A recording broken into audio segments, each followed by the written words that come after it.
ఆహారమే దివ్య ఔషధం. సరైన ఆహారం తీసుకుంటే ఎలాంటి రోగాలు దరి చేరవని భావిస్తారు. ఎప్పుడు ఎలా ఏం తినాలి అనే దానిపై మనకు అవగాహన ఉంటే డాక్టర్ దగ్గరకు వెళ్లాల్సిన అవసరమే ఉండదు. సరైన ఆహారపు అలవాట్లు ఉంటే సంపూర్ణ ఆరోగ్యం ఉంటుంది. ప్రస్తుతం పెరిగిపోతున్న అనేక రకాల అనారోగ్య సమస్యలకు సమతుల్య ఆహారం తీసుకోకపోవటమే కారణం. ఈ విషయం అందరికీ తెలిసినప్పటికీ అసలు ఎలాంటి ఆహారం ఏ సమయంలో ఎంత మోతాదులో తీసుకోవాలన్న దానిపై అవగాహన ఉండదు. ఈ అవగాహన తెచ్చుకుంటే జీవితకాలం ఆసుపత్రులకు దూరంగా ఉండొచ్చు. దీనిపై ఐసీఎంఆర్ కొన్ని సూచనలు చేసింది.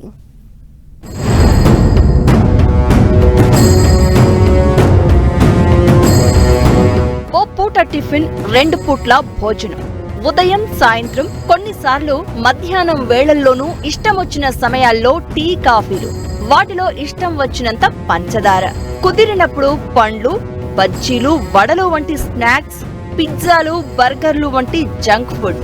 ఇలా మనకు ఏది నచ్చితే అది తినేస్తూ ఉంటాం. కరోనా తర్వాత డ్రై ఫ్రూట్స్ ను రోజువారీ ఆహారంలో భాగం చేసుకున్న వారి సంఖ్య బాగా పెరిగింది. అయితే వీటన్నింటి వల్ల ఆకలి, జిహ్వ చాపల్యం తీరుతోంది. కానీ శరీరానికి కావలసిన పోషకాలు, లవణాలు అందుతున్నాయా? మనం ఆరోగ్యంగా ఉండడానికి కావలసినంత శక్తి సమకూరుతుందా అన్న ప్రశ్నలకు మాత్రం సమాధానాలు ఉండవు. ఏ కూరగాయలు తింటే ఏ విటమిన్లు అందుతాయి? ఏ పండ్లలో ఏ పోషకాలు ఉన్నాయి? ఐరన్ పెంచుకోవడానికి ఏం చెయ్యాలి?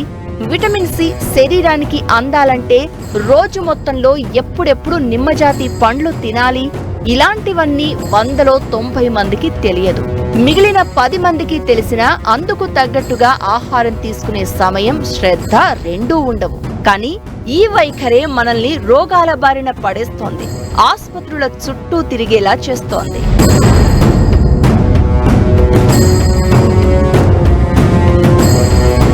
మనకు రకరకాల ఆహార పదార్థాలు అందుబాటులో ఉంటాయి.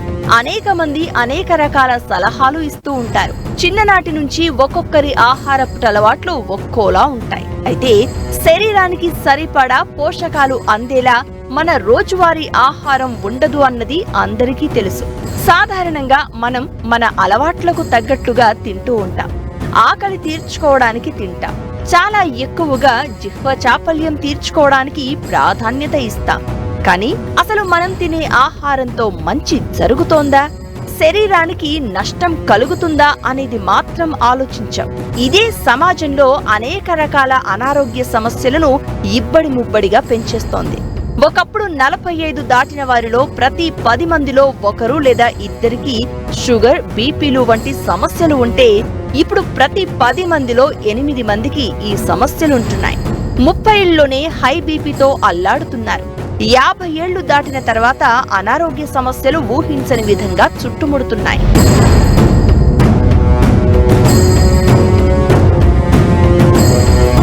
మామూలుగా ఎవరి అలవాట్ల గురించైనా చెప్పేటప్పుడు ఆ వ్యక్తికి టీ, కాఫీ తాగే అలవాటు కూడా లేదు అంటూ ఉంటాం. మందు, సిగరెట్ వంటివే కాదు, టీ, కాఫీ కూడా తాగరు అని చెప్పడం దీని ఉద్దేశం. దీని ప్రకారం మందు, సిగరెట్ స్థాయిలో కాకపోయినా టీ, కాఫీ వంటివి కూడా ఓ రకమైన దురలవాట్లు వంటివే అన్నది సమాజంలో ఉద్దేశం. కానీ ప్రతి 10 మందిలో 9 మంది టీ, కాఫీ తాగేవారే ఉంటారు. కాఫీ తాగితే తలనొప్పి పోతుంది, టీ తాగితే మెదడు ఫ్రెష్ గా మారుతుంది, మనసుకు ఉల్లాసంగా అనిపిస్తుంది అనే కారణాలు ప్రధానంగా వినిపిస్తూ ఉంటాయి. కానీ నిజానికి టీ, కాఫీతో కలిగే ఆరోగ్య ప్రయోజనాలు చాలా తక్కువ. కానీ టీ, కాఫీ లేకుండా మనమంతా బతకలేదు. అయితే ఉదయం టిఫిన్, మధ్యాహ్నం లంచ్, సాయంత్రం డిన్నర్ తినేంత సిస్టమాటిక్ గా ఉదయం ఓసారి, సాయంత్రం ఓసారి కాఫీ, టీలు తాగితే ఆరోగ్యానికి పెద్దగా కలిగే నష్టం ఉండదు. కానీ మనం అలా కాదు. అసలు టీ, కాఫీలకు మనకు సమయం అంటూ ఉండదు. ఏం తోచకపోతే టీ తాగి రిలాక్స్ అవుతూ ఉంటారు కొందరు.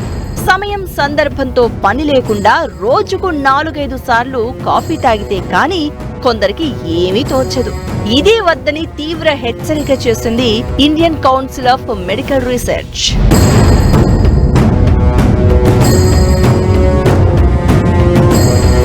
టీ, కాఫీలు అత్యధికంగా తాగే దేశాల్లో మన దేశం ముందు వరుసలో ఉంటుంది. తల పగలగొట్టుకుపోతోంది, వెంటనే ఓ టీ తాగాలి అనే మాట ప్రతి భారతీయుడు తన జీవిత కాలంలో ఎన్నిసార్లు వాడతాడో లెక్కలేదు.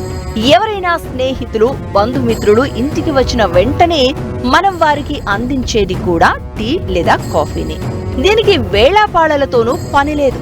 అలా టీ కాఫీలు మన జీవితంలో ఓ భాగమైపోయాయి. అయితే ఇంతలా కాఫీ, టీ మీద ఆధారపడడం, అవి లేనిదే రోజువారీ జీవితం గడవదు అని భావించడం సరికాదు అన్నది ఎప్పటినుంచో ఉన్న అభిప్రాయం. అలాగే ఎప్పుడు పడితే అప్పుడు టీ తాగడం మంచిది కాదన్న విషయం పెద్దవాళ్లు చెబుతూనే ఉంటారు, కానీ మనం చెవికెక్కించుకోం. అయితే ఇప్పుడు ఐసీఎంఆర్ కూడా ఇదే హెచ్చరిస్తోంది. టీ కాఫీలు అస్సలు తాగొద్దని ఐసీఎంఆర్ చెప్పలేదు, కానీ ఎప్పుడెప్పుడు, ఎంత మేర, ఎలా తాగాలో, ఎప్పుడెప్పుడు అసలు తాగకూడదో, అసలు కాఫీ, టీ వల్ల కలిగే కష్ట నష్టాలేమిటో సవివరంగా మార్గదర్శకాల రూపంలో తెలియచేసింది ఐసీఎంఆర్. టీ కాఫీల గురించే కాదు, మన ఆరోగ్యానికి ఎంతో మంచివనుకునే కొబ్బరి బొండాల గురించి, అలాగే ఏ ఆహారం తింటే రోగాలు దరిచేరకుండా ఉంటాయనే దాని గురించి సమగ్ర గైడ్ లైన్స్ విడుదల చేసింది.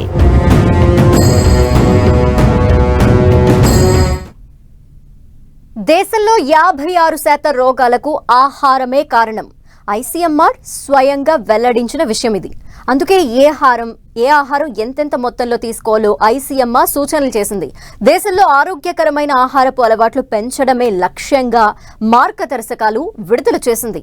కూరగాయలు, పండ్లు, కోడిగుడ్లు, తృణధాన్యాలు, పప్పు, పెరుగు వంటి వాటిని రోజువారీ ఆహారంలో భాగం చేసుకోవాలని కోరింది. సమతుల్య ఆహారం కోసం అనేక రకాల పదార్థాలను తీసుకోవాలని సూచించింది. పంచదార, ఉప్పు పరిమితి మేరకే ఆహారంలో భాగం కావాలని హెచ్చరించింది. అలాగే ప్యాకేజ్డ్ ఫుడ్ కు ఎంత దూరంగా ఉంటే అంత మంచిదని ఐసీఎంఆర్ తెలిపింది.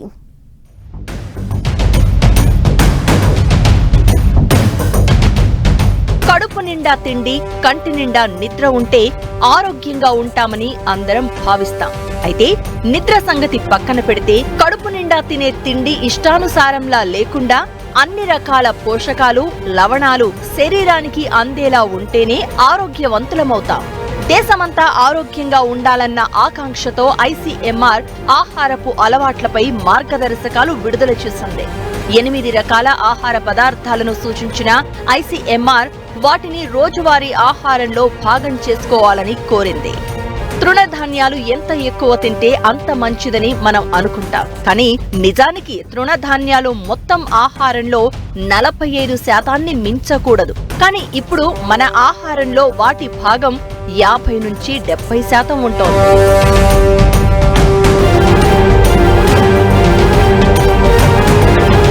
ఐసీఎంఆర్ లెక్కల ప్రకారం ఆరోగ్యకరమైన ఆహారం అంటే సరిపడా కూరగాయలు, తృణధాన్యాలు, బీన్స్, పప్పులు, నట్స్, పళ్ళు, పెరుగు, తక్కువ మొత్తంలో నూనె, రుచికి సరిపడా కాస్త ఉప్పు. రోజుకు 2000 క్యాలరీలు శరీరానికి అందాలంటే 250 గ్రాముల తృణధాన్యాలు, 400 గ్రాముల కూరగాయలు, 100 గ్రాముల పండ్లు, 85 గ్రాముల పప్పులు లేదా కోడిగుడ్లు, 35 గ్రాముల గింజలు, 27 గ్రాముల నూనె తీసుకోవాలి.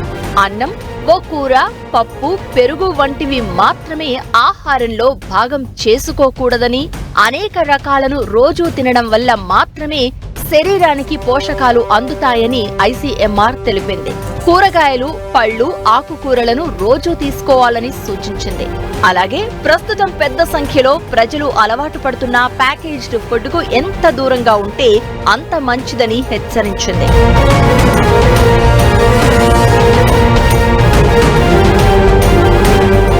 శరీరానికి సరిపడా ప్రోటీన్లు అందే ఆహారం తీసుకుని తగినంత వ్యాయామం చేయడం ద్వారా శక్తి వస్తుందని, కండరాలు పటిష్టంగా మారుతాయని తెలిపింది. షుగర్, బీపీ వంటి దీర్ఘకాలిక రోగాలు, ఊబకాయం, రక్తహీనత, నీరసం వంటివి రాకుండా ఉండేందుకు ఆహారపరంగా తీసుకునే జాగ్రత్తలు ఎంతో మేలు చేస్తాయని వెల్లడించింది. ఆహారంలో ఉప్పు, పంచదార ఎక్కువగా తీసుకోవద్దని ఐసీఎంఆర్ హెచ్చరించింది. ఉప్పు, పంచదార ఎక్కువ తీసుకుంటే గుండె సంబంధిత సమస్యలు, హైపర్ టెన్షన్, డయాబెటీస్ వంటి వాటి బారిన పడే ప్రమాదం ఉందని తెలిపింది. ఆహారం కలుషితం కాకుండా చూసుకోవాలని, పోషకాహార లోపం ఉండకూడదని సూచించింది. వండే ముందు ఆహార పదార్థాలు శుభ్రం చేయడం, పదార్థాలను పూర్తి స్థాయిలో ఉడికించడంలో నిర్లక్ష్యం వద్దని తెలిపింది. మంచి ఆరోగ్యానికి ఎక్కువ మొత్తంలో నీరు తాగడం తప్పనిసరని తెలిపింది. టీ, కాఫీలు, కొబ్బరి బోండాలు వంటి వాటి గురించి కీలక సూచనలు చేసింది ఐసీఎంఆర్. టీ, కాఫీలు పరిమితంగా తాగాలని సూచించింది. భోజనానికి గంట ముందు, గంట తర్వాత ఎట్టి పరిస్థితుల్లోనూ టీ, కాఫీలు తాగొద్దని హెచ్చరించింది. ఇది పాటించకపోతే కోరి రోగాలను తెచ్చుకోవడమే అని తెలిపింది. ఇలా తాగొద్దు అనడానికి గల కారణాలను వివరించింది.